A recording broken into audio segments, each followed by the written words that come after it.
distancia, tu luz de atardecer, el mágico silencio que tanto idolatré,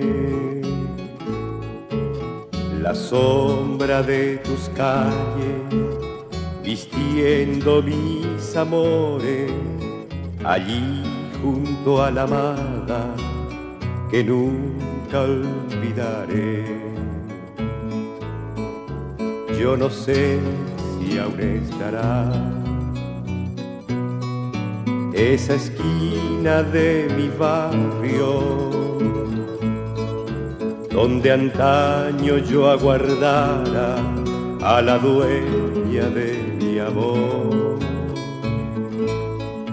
Bella estampa del recuerdo,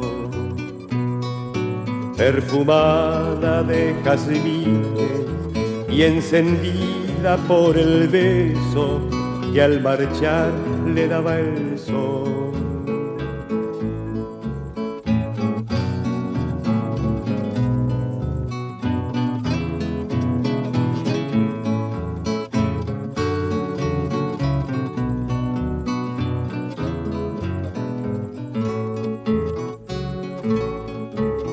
Las nubes de ese cielo tal vez ya se han marchado, cansadas de no hallarnos muy juntos como ayer.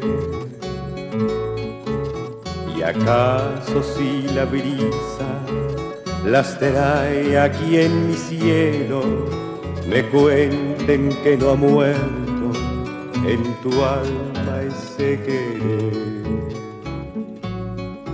Te imagino en la distancia, aguardando mi llegada, y en tu negra cabellera una flor de recedad. Bellas tardes, Azucena, yo presiento que han de oírme, y en un cofre de silencio a mi novia guardaré.